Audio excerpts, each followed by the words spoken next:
Michael is that amazing person who can function in the business world and the spiritual world and still be a really, really neat guy. I'd like to introduce my friend, Michael Mapes.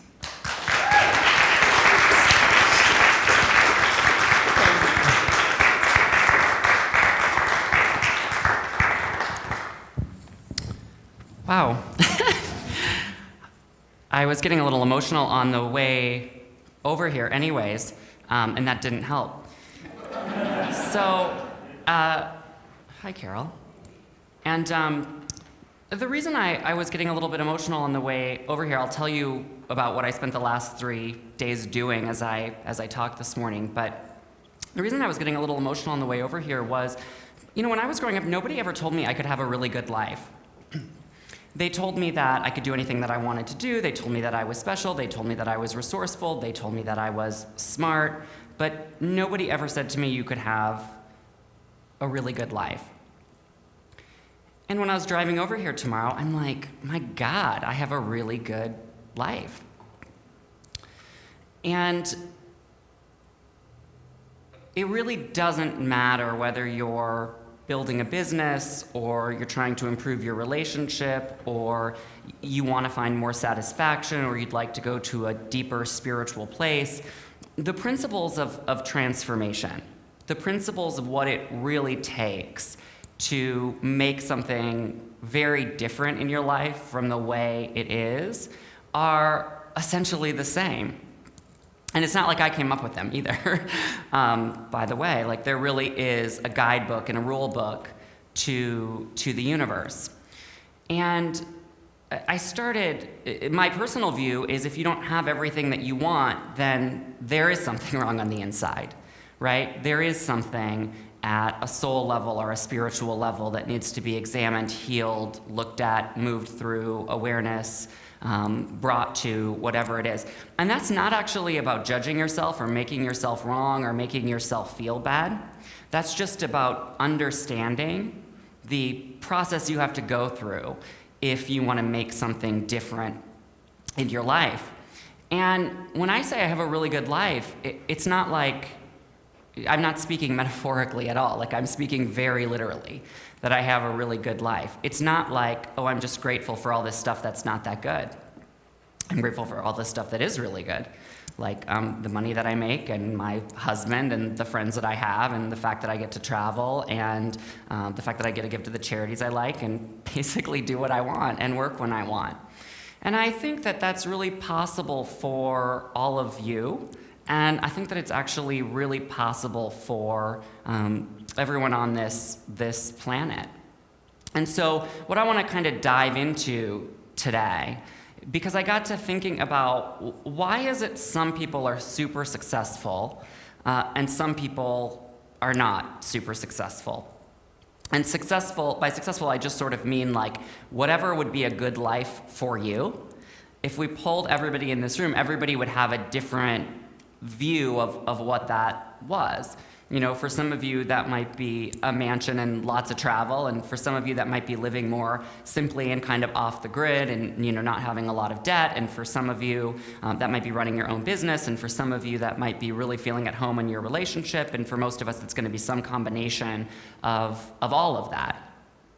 And so I got to think, because one of the things, for those of you who don't know anything about what I do, I work with entrepreneurs, helping them grow their business. And the entrepreneurs that I work with are conscious entrepreneurs. So they're people who want to make great money, but they also want to make a difference in the world, and that's kind of the people who find me. And one of the things that you see when you're me, and these are your clients, is two people can be given the exact same set of resources, of support, of information, of accountability. They can come from incredibly similar backgrounds, and one person can totally succeed very quickly, and another person will stay really stuck. Now, it's a spiritual belief of mine that the universe wants us to succeed, that the universe wants us to be happy, that the universe wants us to live in a way that's fulfilling and satisfying and rich with meaning and purpose. That's my spiritual belief, right? So we look at those two people, right, given the exact same, just for a thought experiment, we'll say exact same circumstances, exact same information, exact same resources, and they get very different results. We add to the mix the fact that we know the universe wants people to succeed, and yet two people, same situation, different results. And what we tend to do is then we tend to make up a bunch of stories about why that's true. Oh, well, of course, this person could do it because, their family and friends were just more supportive. Or, of course, this person could do it because they were more charismatic and their personality was more effusive and they were warmer. Or, this person could do it because something about their childhood was easier than something about my childhood. Or, this person could do it because they were willing to sacrifice their values to be able to do it. So we come up with all of these reasons why some people can get what they want and other people can't get what they want. Those stories are totally incompatible with the spiritual view that the universe wants you to succeed. Right? Like, do you see that both those things can't, either one is true or the other is true? Like, either the universe truly wants you to succeed and the opportunity is equally available to everybody, or we're all just kind of being battered around by our circumstances, our familial upbringing, the situations that we found ourselves in, and the choices that we've made. And truth is singular, right? If anybody's read the book Cloud Atlas by David Mitchell, it's one of my all-time favorite novels. And there's a line in there which is, truth is singular, its versions are mistruths. So if that's true, right, if we take it as true, and even if you don't take it as true, just take it as true for the next 30 minutes and try it out, that the universe wants you to succeed, then what is it that people who make it work know that you don't know if it's not working? And here's the thing. We have varying degrees of this across areas of our life, right? Like, we're very successful in some areas and very happy in some areas, and then we find ourselves very blocked, very stuck, very resistant, very fearful, very paralyzed in other areas. And so what I want to talk about is what I really think it takes to not just have a life that's really worth living, not just have a life that makes you happy, but to really live an abundant existence, what I would call a wealthy existence. And, wealth to me is just the ability to live the life that's the most authentic to you without worrying that you won't have the resources to be able to do so. That's all it is. Wealth is about money, having the amount of money that's right for you, but it's not singularly about money. And I actually believe wealth is the solution to all the problems we have on this planet, right? A wealth of love, a wealth of forgiveness, a wealth of kindness. In many cases across the globe, a wealth of money and a wealth of resources. But it's not like we don't have the money or have the resources, right? Or that we couldn't find a way to create them. We absolutely could. So, as we go through this, personalize it to yourself and give yourself the gift of being honest with yourself, which is, what is the area of your life that you would like to be wealthier in? What is the area of your life that you would like to be more successful in or more fulfilled in? If the word wealth rubs you the wrong way, good. You should be a little uncomfortable when you're looking at something that you want to change or something that you want to shift. So, what is it that you need? What is it that you need? And just bring that to your mind. Like, what is it that you want to get out of the next 20, 25 minutes of time that we have together here? Is it that you want to find a way to be wealthier in your friendships? Is it that you want to find to be wealthier in the way that you relate to your finances and your actual money situation? Is it that you want to find a way to be wealthier just in the sense of possibility about what might be available to you? Where is that place in your life that, if you found a way to be more successful in it, would be a game changer for you? And one of the things that successful people have is vision. They have a vision for what they would like to be different. If you talk to super wealthy people, they don't go into a project going, well, I hope I make more money in this project, right? They go into it saying, I hope I make $250,000 in 7 days. And that's just a stand-in. That's just another way of saying get clear about that which you really want and that which you really desire. So if you want to be wealthier in terms of your friendships, what does that look like? If you want to be wealthier in terms of, the possibilities that might be available to you in terms of where you work or what your career is or how you experience that career, start to bring a degree of specificity forward.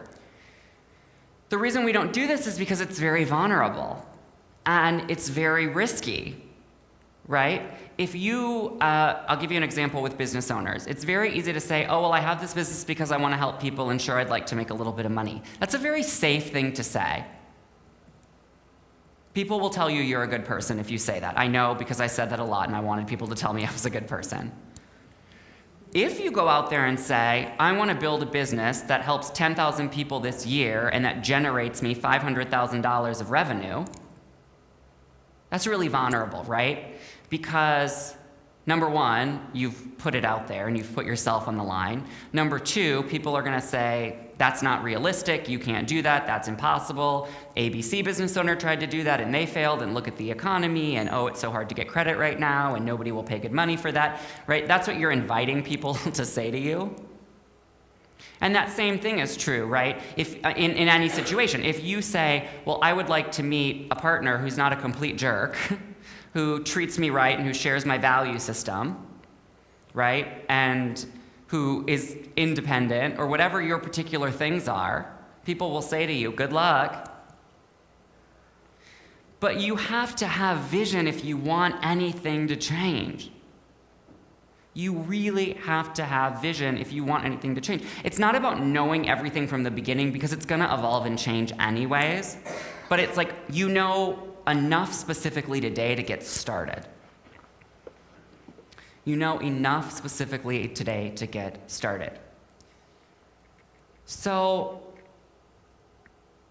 there are 5 things that I'm going to talk about that I think you need if you want to achieve a greater degree of success in any given area of your life. Now, here's the thing. Once you start to do this in one area, all of the other areas in your life where you're not doing it will become immediately obvious to you. And that will be hard, right? Sometimes, because what happens is, when we start out, we're kind of unconscious, and we're sort of doing what we think we need to do or what somebody told us we should be doing, and we kind of start there. And then often what happens is we have awareness, right? That's kind of the next thing that we experience, which is, okay, no, this down here isn't really right for me. It's not really what I want to do. And now I have this awareness that I could do something differently, right? But this and this, when you're vacillating between that can feel very hard because you're aware of the fact that you've been unconscious, but you're not yet aware enough to have transcended all of this. So it hurts. I mean, if you say, I don't want to have negative people in my life, every person who is negative will find you. And they may have been there all along, but you will just notice them so much more. You will notice them so much more, but you won't yet be at a level of awareness to love them through it. You'll be at the level of awareness to be irritated by them. Right, so you'll be negative about the negativity now. So this is what happens, right? If you say I want to make more money, all the places where you are not in integrity with your money, right? You will notice, and you'll be very frustrated by it, but you won't yet have the skill set, the spiritual skill set, to be able to move yourself out of that. Now, the good thing is if you stay in awareness, you start to heal all the stuff down here.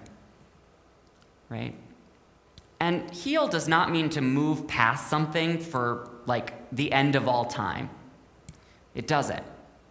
It means to process something enough so that you can continue to grow and expand. right? So that the container of good that you are able to hold becomes bigger.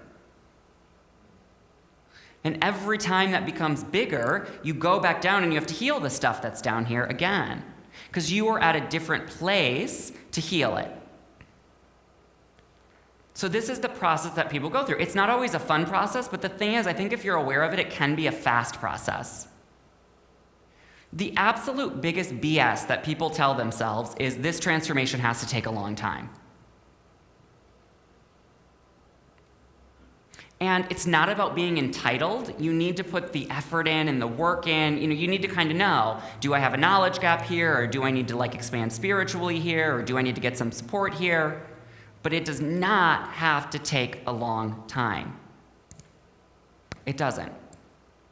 And if any of you know where I was 4 years ago, I am really a living testament to that. Because 4 years ago, I was living in my mom's basement, totally broke, getting paid $8 an hour, serving a few clients here and there, student loans coming due, credit cards coming due, right? No romantic prospects at all on the horizon. Because as it turns out, saying you live in your mom's basement getting paid $8 an hour it's not the most sexy thing you can say to someone. It's truly not. So the first thing that you need if you really want to get serious about success and transforming your life is you need commitment. You need commitment. I spent the last 3 days working with some new entrepreneurs that came to a workshop, and I see a couple of you here, and working with 7 of our exceptional clients. And those clients pay good money to be working with me, really good money. And they paid money to come here. Money to attend the event, money to fly, money to drive, their time, they're busy, they took time away from their families, from their partners. It's a huge investment. Their planes got delayed, some of them drove through rain, but they all got here, right? And they got here because they knew that there was something they needed to learn, something they needed to gain, something they wanted more than all the inconveniences of not getting there. And I was so, not amazed by that, because I sort of expect that of them, but I was so honored by that. And I think that's sort of what got me thinking about commitment. Because one of the things that I used to do was say that I wanted all these things. So I want more money, and I want more clients, and I want my life to be easier, and and it's a way of getting self-esteem to say that you want all these things, right? Because you go out and you're hanging out with your friends, and it's it's this hour-long bitch fest, and life is so hard, and then you get sympathy, and you will have a lot of friends if you are a martyr. You will have a lot of people that want to comfort you. It's really empty, but you will. But the thing is, I said I wanted those things, but I was in no way committed to them, right? So I would say, I want more money. Yeah, don't want to go to a networking meeting, don't want to call any clients that could pay me, right? Don't want to take any of the actions that might get me the money. I want a relationship, but not willing to actually go on any dates or invest any energy. But I want these things. There's a difference between want and commitment to get something. You have to take your own temperature on this, right? You have to take your own temperature on this. You're not a bad person if you're not committed yet. You're not. You just won't get the thing you're saying you want. That's the only thing. It's not a judgment thing. We're all at our own places. I wasn't like a bad person when I was doing that. It was just what I knew to do. That was the level, that was the way that I thought you were supposed to live and exist and be in the world. And I didn't think it was even possible to get those things that I wanted. So the commitment was not there. So you really need commitment. Commitment is more than just intention, too. I think intention is great. I think it has to do a lot with the way that we want to feel as we go through situations. But commitment is, I'm going to do what it takes. Because if you want to attract more wealth into your life, in any area, the person you are has to become wealthier. If you want to bring a ton of money into your life, but you are the most emotionally withholding person, and you are not emotionally generous, right? Which is different than I give all of myself, right? So people will tell me I'm a good person. That is not emotional generosity. But if you are not emotionally generous, then money will not find you. If it does, you'll be miserable with it or you won't hold it. And same thing, if you bring a bunch of money into your life and you're not truly wealthy and allowing that money to flow in and flow out and, give generously, then the right people won't want to have anything to do with you. They won't find you. They won't even be attracted to you. So, how committed are you to really changing something? If you're not a 10 on a scale of 10 to being committed to changing something, that's okay, but it will take longer. It just will take longer because you won't have the sense of, I need to really do something about this right now, today. So the first thing is commitment. Now, what happens the very minute you make a commitment? Everything that is not that commitment comes at you. I've seen this so much. We do an annual live event in Kansas City, and people have to fly, and they have to get hotels. And the minute they buy the ticket, everything that could inconvenience them to get there will totally come up. It will totally come up. We'll talk about what you want to be doing when that happens so that you can expand this container, this container of what's possible for you in a minute. But everything that's not that will come up, right? If I want really good friends, all of the friends that you hate will start to call you and start to find you. All of the wrong people. And why does that happen? Well, it happens because in order to become the person that is capable of actually manifesting what you want, you have to change at the level of your spiritual DNA. And the only way you can do that is by making different choices, right? And transformation is not always a painless process. It truly isn't. You don't have to stay stuck in that pain, you really do not, but sometimes it has to come out. It has to come out.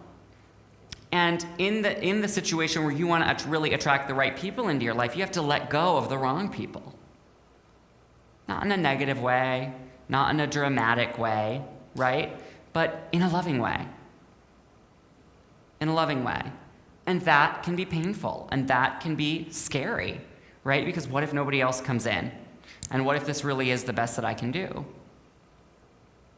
But when all those people come out of the woodwork, you say, okay, yeah, well, I guess I'll get back to attracting the right people into my life 14 days from now. Well, the universe will just take you at your word.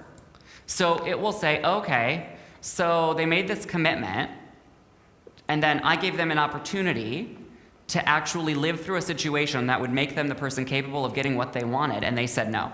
So they must really be okay with these friends. And a lot of this, as you're growing, it's a willingness to be uncomfortable. It's a willingness to be uncomfortable. When I used to have to call clients up and ask them to pay me money, I used to tremble. I really used to shake. I had such a people-pleasing orientation. I was so afraid of being rejected that I would shake. But here's the thing. I wanted to help them bad enough to do it anyways. So your commitment can actually burn up any resistance that you have if it's strong enough. So the second thing you have to do, the second thing that successful people do, is they are willing to heal and bring awareness to the parts of themselves that are keeping them stuck. That the parts of themselves that are preventing them from getting what they want. So the part of me that was keeping me from making the money that I wanted and having the impact that I wanted was the part of me that said, if you pick up the phone, you're going to die.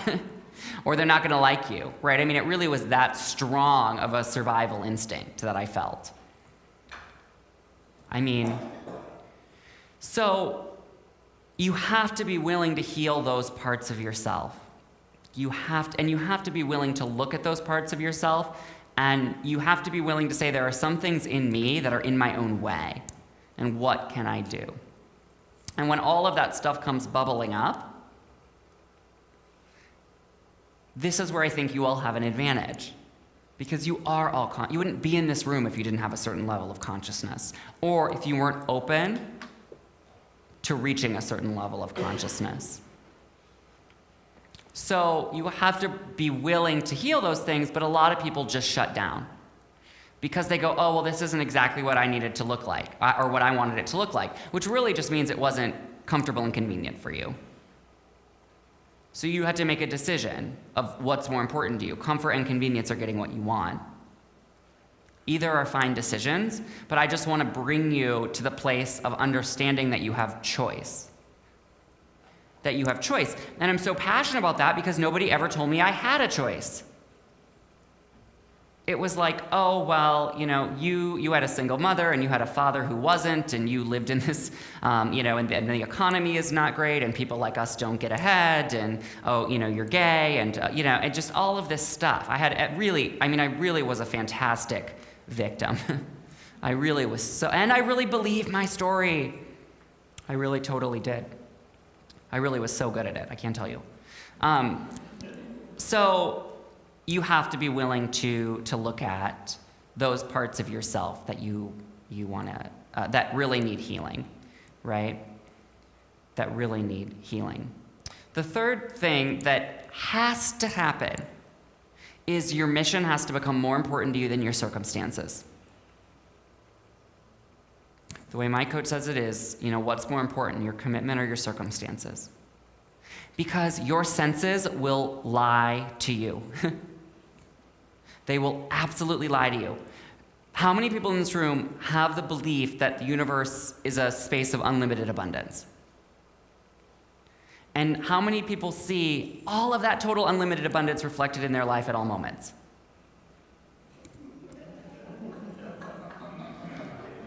So, what can that mean? That must mean your senses are lying to you. That must mean what your brain is telling you, that there is not enough, that you won't be able to pay the bills, that you won't be able to provide for yourself, is telling the truth, or your spiritual belief is crap. One of those two things is right. And that's what I wish somebody would have told me. Because a couple years ago, I had to make a really big financial decision about whether or not I was going to step up and get the support that I needed. And it was $2,000 that I needed just to start this, just to begin the process. That could have been $1 million to me. I mean, it really could have been $1 million to me at that time. That was how big that money sat, or big that amount felt to me. And I had to get really creative, and I had to ask somebody to give me that money. And my commitment to myself was, if you give me this money, I will never worry about money again. That was my commitment to myself in that moment and what I wanted to build. And it totally changed my life. And what that taught me was everything my senses told me, which was you'll be out in the street, you won't be able to pay your bills, you can't do this, was a lie. And the thing was, it wasn't about the fact that it was $2,000. It wasn't even about the fact that it was coaching or any particular mode of support. It was about the fact that it showed me that I was so much more resourceful than I knew that I was. Because anytime you're in fear about the worst case scenario, you are making yourself a victim. Because you are saying, I will get to some hypothetical future and then I will totally lose all my faculties and not be able to do anything about it. There were a whole lot of things I would have done before I was homeless. There were a whole lot of friends I could have called before that situation would have happened. There were a whole lot of jobs that I could have gotten, right? But your ego freaks out. It freaks out. It's like it makes you helpless. It makes you powerless. So my mission, that people should be wealthy, that people shouldn't fail, right? That had to get more important to me than my circumstances. Because some of you say, well, I'll make this choice when the circumstances are different. The circumstances can't be different until you make the choice. The resources, the opportunities, the support, none of that can even come in until you make the commitment. Until I wrote that check for $2,000, I wasn't even capable of getting my income much above where it was. So People will often say to me, oh, yeah, I'm going to hire you, but I need to go get 3 clients. Well, if you had the 3 clients, you wouldn't need to hire me. Right? Make the choice and then go get the 3 clients. So whatever that is, right? You have to make the decision first. You have to make the decision first, or the universe cannot open the door to provide you with what you need. It just can't. The fourth thing that you have to do if you really want something to be different is, this is going to sound basic, but it truly isn't. You have to become a good problem solver. I really try not to even see problems in my business. I don't know if anybody's read Think and Grow Rich by Napoleon Hill, but one of my favorite lines from that book is he said, people have opportunities I'm paraphrasing here, by the way. People have opportunities all the time, but most people miss those opportunities because they come disguised as misfortune. So we miss things because it's not, we are so addicted to things going according to our plan that we actually become blind to all of the opportunities that the universe is delivering to us every single day. Because we go, oh, it didn't look like that.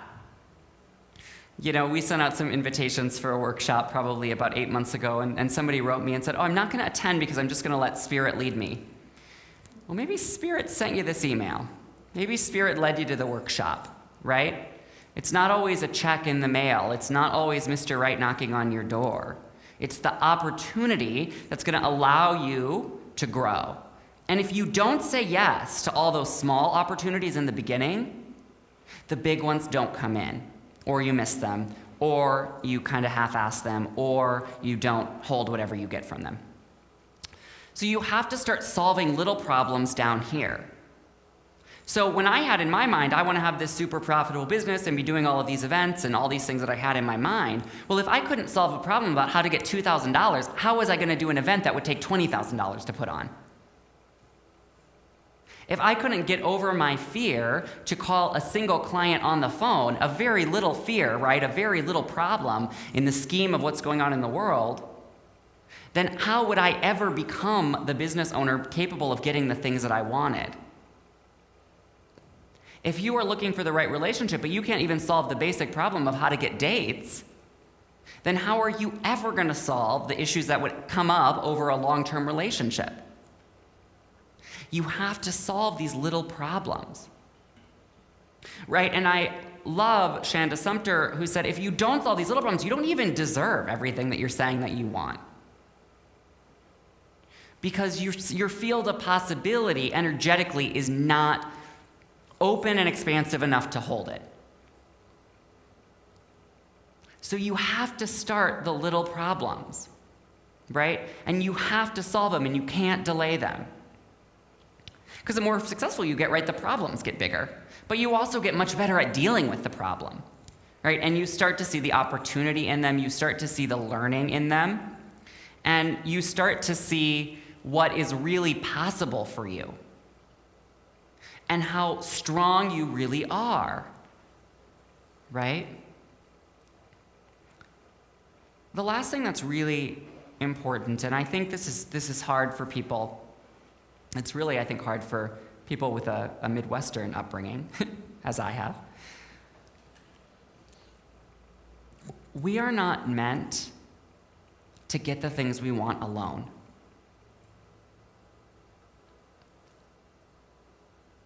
So often people will tell me, I think I'm just going to try it on my own for a while.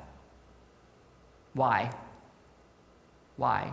What I hear when people say that is, I think I'm going to keep suffering longer than I have to. You are all in a community that not only Sunday morning at 10:30 offers you support, but has so many workshops and classes and just amazing spiritual people. Linda Austin, she comes up in every speech I give. I'm like, oh, my spiritual mentor told me. And actually, Linda did tell me, you don't get extra credit for making it hard. You don't. Can you all hear her saying that? So you really don't. So you need to identify what is the support that you need. Obviously, if you're growing a business and you've spent 6 years learning how to be a great healer and 0 minutes of time learning how to sell and market, That's not a recipe for success. So you need to find somebody that can teach you sales and marketing, right? If you are looking for the right relationship, but you did not have parents that modeled for you what healthy, functional love is, then you need to find somebody who can start to help you and show you what that is. And there's so many ways that this can look, and so many ways that, and so many forms that this can take. There are so many meetup groups and support groups. There are so many coaches, that can help you. So, it's not like Donald Trump says, oh, I'm going to open a hotel, so I think I'll be out there laying the bricks myself, right? No. You can't, there's not enough hours in the day to do everything yourself. And I believe that we are all connected. But how connected are you going to feel if you're saying, I need to do this alone, I need to go this alone, I need to do this myself? The thing is, we get so much self-esteem from that, though, right? We get so much of our worth from making it hard for ourselves. And your worth has nothing to do with how hard you work.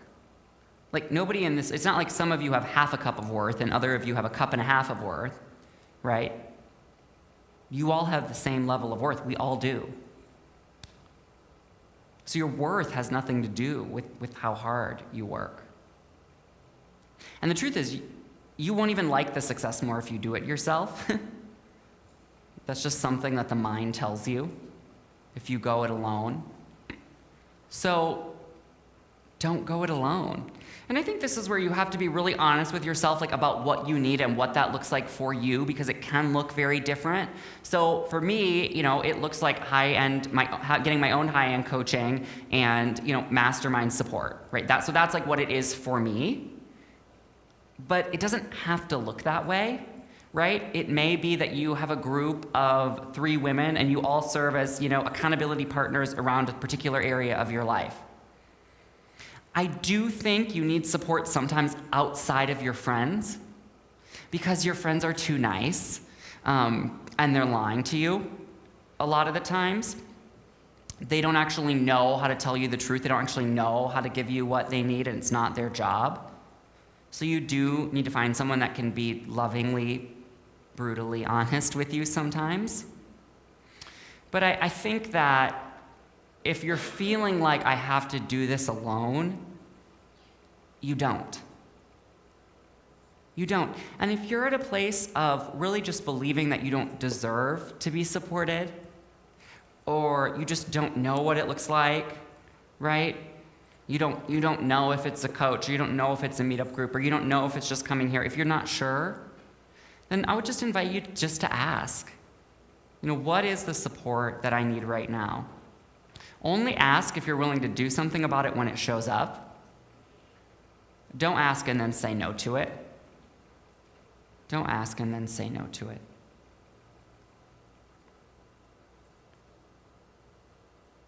And